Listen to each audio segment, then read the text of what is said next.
There are 20 modules in this course in which you will learn how to write queries, query multiple tables, use subqueries, execute stored procedures, improve query performance, and much more. First, let's learn about the basic elements of SQL Server. In this lesson, you will learn about the basic architecture of SQL Server, the different versions, editions that are available, the role and structure of SQL Server databases. You will learn how instances, services, and databases interact, what the distinguishing features of the different editions are, and much more. Let's first see about the architecture of SQL Server 2012. Services. When we install SQL Server, there are several services that are set up on the computer. These include the database engine, SQL Server agent, and the business intelligence components. The database engine is responsible for the core features of SQL Server like database management, executing the commands submitted in Transact SQL, memory, and disk allocation. SQL Server Agent is responsible for executing scheduled jobs and handles other automated tasks like backups, reporting services subscriptions, and scheduling some T-SQL or command statements. SQL Agent has support for operators and alerts, which means that administrators can be notified by email if anything happens on the server. For example, if a job fails, you can immediately notify the administrator so that they can take the appropriate action. And the other services that are installed are the business intelligence components, which include reporting services, analysis services, and integration services. Instances. The basic unit of installation for SQL Server is an instance. An instance is nothing but a copy of the SQL Server executable program. Think about an instance as a container for databases. One instance can have one or more databases, and multiple instances can be installed on the same computer, whether it is a physical or virtual server.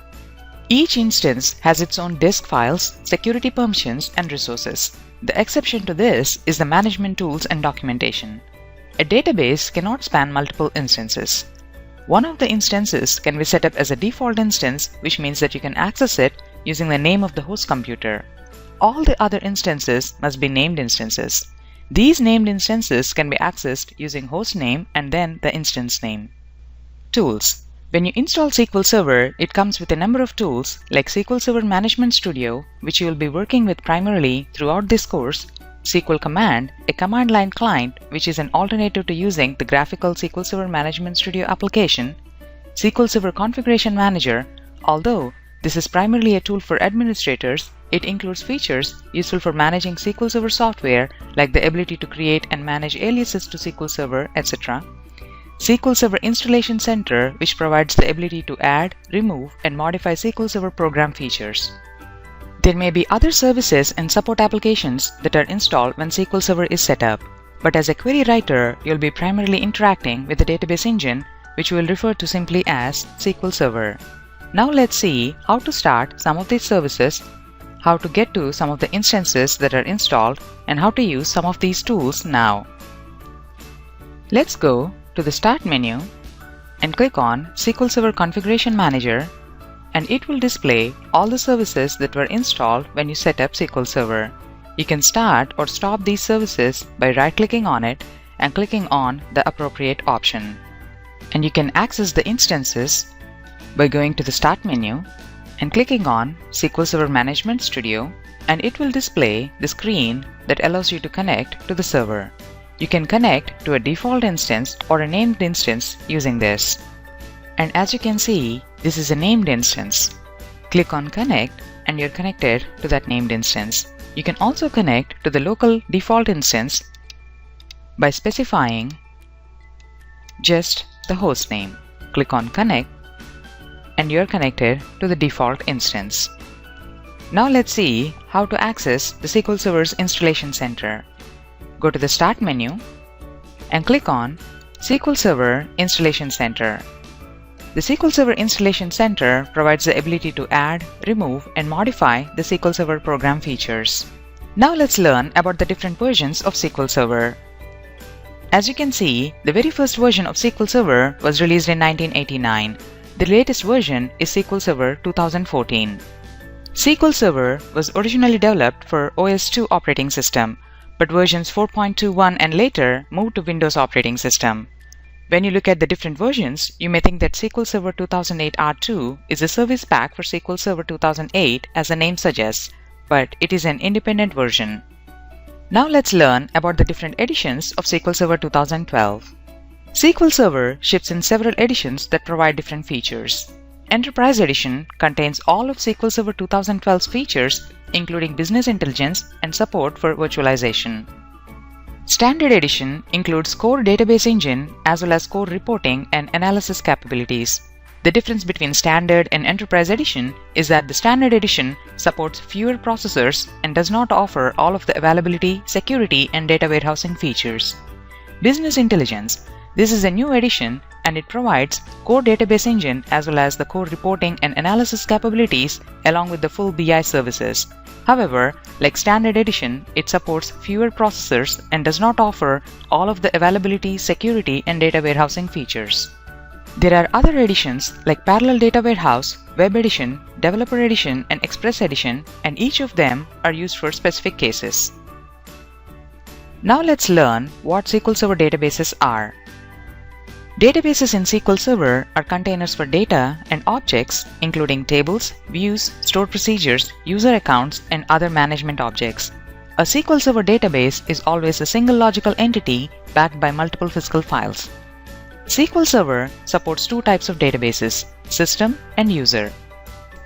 SQL Server system databases include Master, which is a system configuration database, Model, which is a template for new user databases, MSDB, which is a configuration database for the SQL Server agent service and other system services, TempDB, which is used by the database engine to store temporary data such as work tables, and Resource, which is a hidden system configuration database that provides system objects to other databases.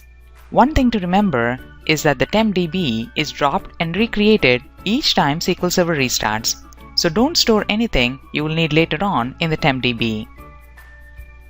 Database administrators and developers can create user databases to hold data and objects for applications. And once the database is created, you connect to it to execute your queries.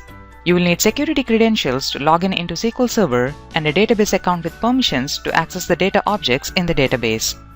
Now let's take a look at the T-SQL 2012 database, which is a sample database that you'll be using throughout this course.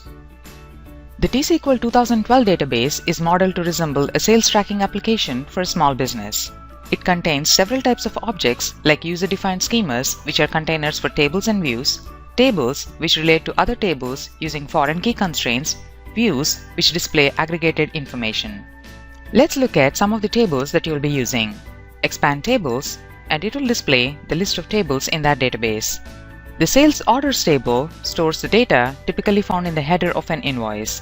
The sales order details table stores the transaction details about each order. The sales customers table stores information about the customers, and the HR employees table stores information about the company's employees. Other tables like production.categories and products are supplied to add context to these tables. So far in this module, you've learned about the basic elements of SQL Server 2012. In the next lesson, you will learn how to use SQL Server Management Studio to connect to SQL Server instances, explore a SQL Server instance using Object Explorer, create and organize script files, execute T-SQL queries, and how to use Books Online. Welcome back! In this lesson, you will learn how to use SQL Server Management Studio to connect to an instance of SQL Server, explore the databases contained in the instance, and work with script files that contain T-SQL queries. SQL Server Management Studio is based on Visual Studio Shell. So if you have experience with Visual Studio, you will likely feel comfortable with SQL Server Management Studio or SSMS. There are various ways to start the Management Studio. And let's see some of them now. You can use its shortcut on the Windows Start menu. And as you can see, once you start the Management Studio, it displays a Connect to Server dialog box. You can connect to the server and the instance by specifying the server name and your credentials in this dialog box. You can also connect to a specific database by using the Options button in the dialog box. So let's try connecting to the T-SQL 2012 database. Click on Connect, New Query, and as you can see, you are connected to T-SQL 2012. Connecting to the SQL Server requires three items: the instance name, database name, and the authentication. If you are connecting to the default instance, you don't have to provide the instance name. If you don't specify the database that you want to connect, you'll be connected to the default database assigned to you by the administrator. Or, if no database name is set as a default, you'll be connected to the master database. And there are two types of authentication methods in SQL Server: Windows authentication and SQL Server authentication. In Windows authentication, you don't have to enter a username and password, as your network credentials will be passed to SQL Server. In SQL Server authentication, you have to enter the credentials created by the administrator. On a side note, if you are using Windows Azure, it supports SQL Server authentication only. The other way to start SQL Server Management Studio is through command prompt. And let's see how to do that. Go to your Start menu, open your command prompt, and type in ssms.exe. There are many options that you can set without even connecting to the server. You can go to the Tools menu, click on Options, and you can change the fonts and colors of the display, change where the query results should be displayed to,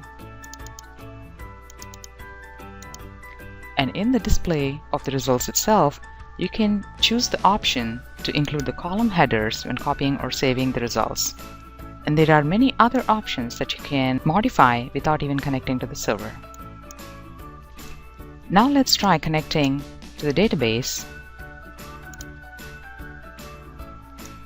As you can see, we are connected to T-SQL 2012. Now that we are connected to the server and the T-SQL 2012 database, let's see what the Object Explorer is and how to use it. Object Explorer is a graphical tool for managing SQL Server instances and databases. Now let's try using the Object Explorer to interact with some of the SQL Server data objects such as the tables, views, and procedures. To access the Object Explorer, simply go to the View menu, click on Object Explorer, or press the F8 button on your keyboard. Let's try interacting with the T-SQL 2012 database. Expand the database, expand the table, and right-click on the HR Employees table. And as you can see, right-clicking an object such as a table will display the context-sensitive commands, including the query generators and script generators for object definitions.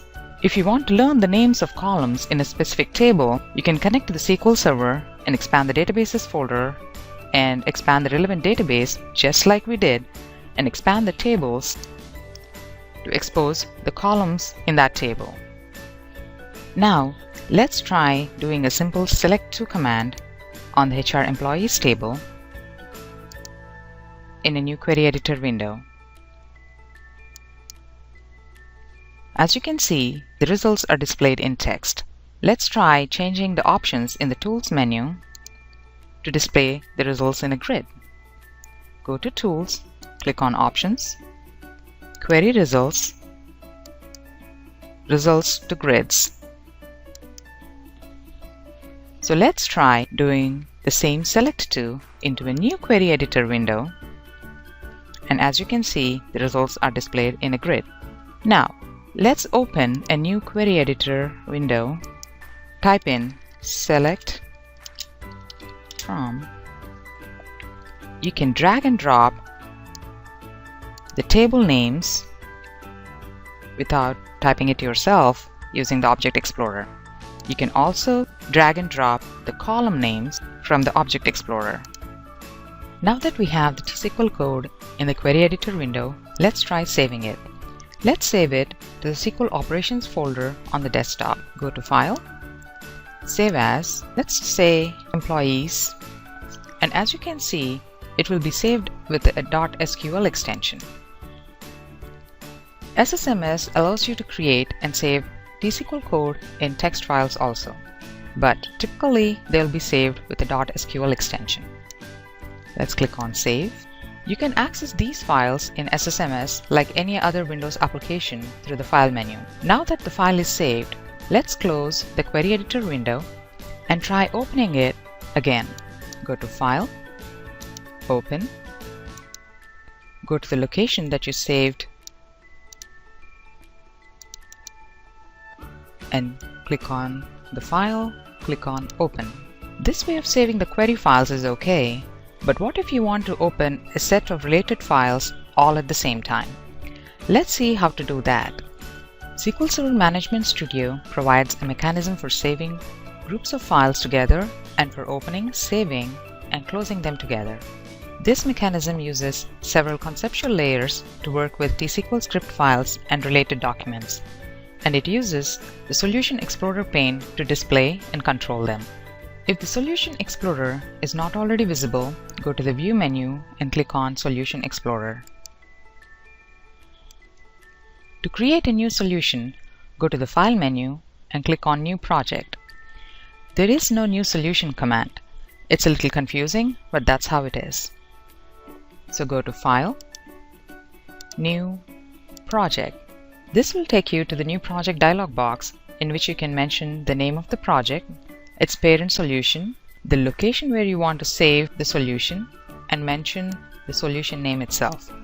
You can also decide if you want to create a directory for the solution. Let's create a new solution and call it SQL Server 2012 and name the project as SQL Queries 2012.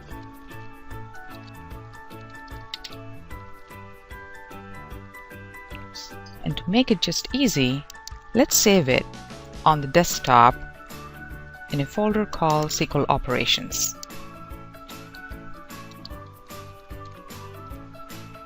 Click on OK, and as you can see, the solution is named as SQL Server 2012 and the project is called SQL Queries 2012.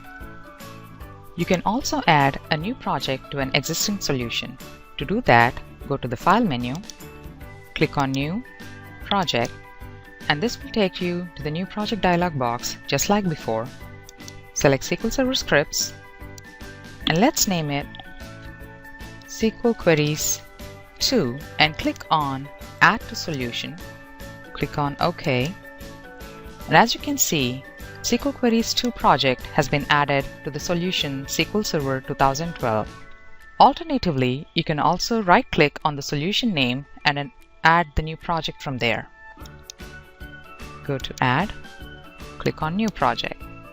Let's call it SQL Server Scripts 3. Click on OK, and you can see that this project has been added to the solution SQL Server 2012 as well. The top-level container for projects is a solution, and it is stored as a text file with a .ssms SLN extension. Project is a container for T-SQL scripts or queries, database connections, metadata, and miscellaneous files, and it is stored as a text file with a .ssms SQL PROJ extension. One solution can contain multiple projects like you see. Now that we have created a new solution and multiple projects, let's add some new queries to the project. You can do this by right-clicking the project name and clicking on Add New Query. Add New Query, and let's do a simple select from HR Employees table. Now I can drag and drop the table, click on Save. Let's call it Employees. And as you can see, that query has been added to the Queries folder under SQL Server Scripts 3. You can also add an existing query to the project. Let's try doing that. Let's open a new query. Let's do a simple select from product categories and save it on the desktop SQL Operations folder and call it Production Categories. Save it. So to move an existing open query document into a solution currently open in the Solution Explorer, you'll need to save the file. And this file will be saved in the miscellaneous folder like you see here.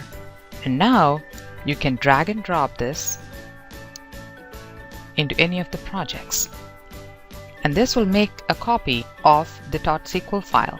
The benefits of using scripts organized in projects and solutions include the ability to open multiple script files in SSMS at once. You can open the solution or the project file from within SSMS or Windows Explorer. To open a solution, go to the File menu, click on Open, Project or Solution, browse to the location where you saved it, and click on the solution file. To view the Solution Explorer, go to View, Solution Explorer, and you can see all of your projects and your queries. Alternatively, you can also use Windows Explorer to open your solution files. Let's see how to do that. Go to the folder where you saved your solution, click on the solution file, and there you have all of your queries open. Now that we have the query open, let's make some changes to it and save the changes. Let's add a where clause and click on the Save button on the toolbar. Alternatively, you can also save using the File menu and clicking on the Save command. We often save the query files but forget to save the solution. Don't forget to save the solution when exiting SSMS or opening another solution in order to preserve the changes to the solution's file inventory. Let's delete this where clause and try exiting the solution. When you click on Close Solution, you will be prompted to save the changes. Click on Yes to save all of the changes to the query as well as the solution. Alternatively, you can also use the Save All command on the File menu. Let's open the solution once again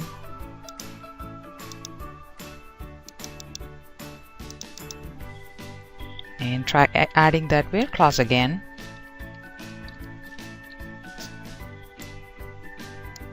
You can go to the File menu, click on Save All so that the query and the solution are both saved. And now close the solution.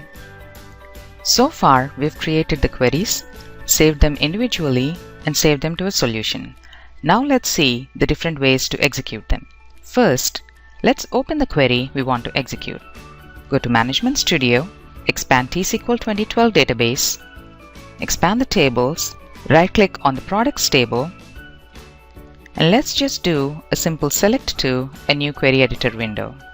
Since there is only one statement, we can execute it by clicking on the Execute button in the toolbar or by pressing the F5 button. Alternatively, you can also go to the Query menu and use the Execute command. What if we have two statements that we want to execute in the same window? Let's add a select statement to get the results from the orders table.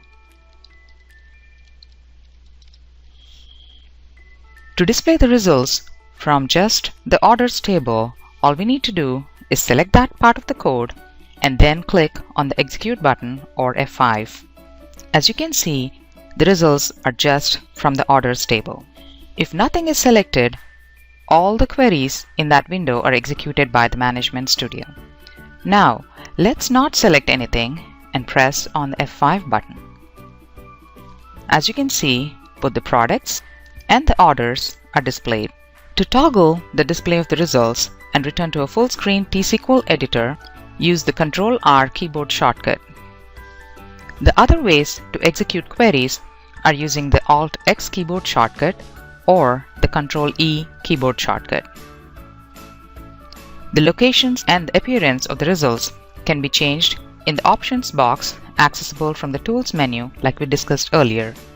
Let's try to change the format in which the results are displayed.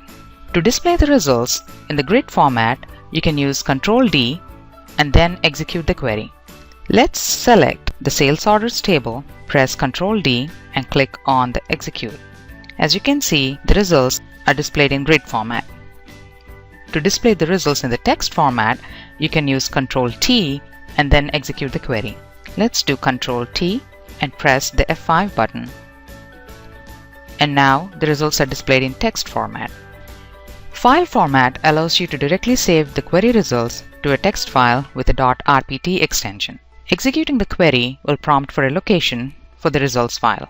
The file may then be opened by any application that can read the text files, such as Notepad or SSMS itself. To do this, you can use Ctrl-Shift-F before executing the query. Let's do Ctrl-Shift-F and click on the execute command. Let's try saving it to the desktop SQL Operations folder and call it Sales Orders. As you can see, the extension is a .rpt. Click on Save. Let's open it using Notepad. Go to Desktop, SQL Operations, Sales Orders. Now that we have seen the different ways to execute the queries, let's learn a little about Books Online. Books Online is a product documentation for SQL Server. It includes helpful information on SQL Server's architecture and concepts, as well as a syntax reference for T-SQL. It can be accessed from the Help menu in SSMS. Let's go to Help and click on View Help.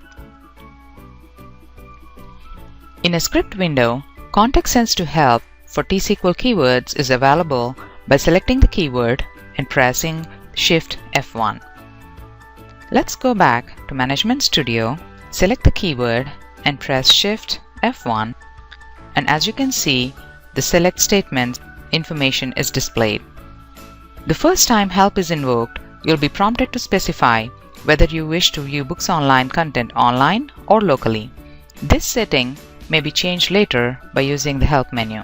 Let's go back to Management Studio, click on Help, go to Manage Help Settings, click on Choose Online or Local Help, and then you can change this setting. So far in this lesson, we have learned how to use SSMS to connect to an instance of SQL Server, explore the databases contained in the instance, work with script files that contain T-SQL queries, and various ways to execute the queries.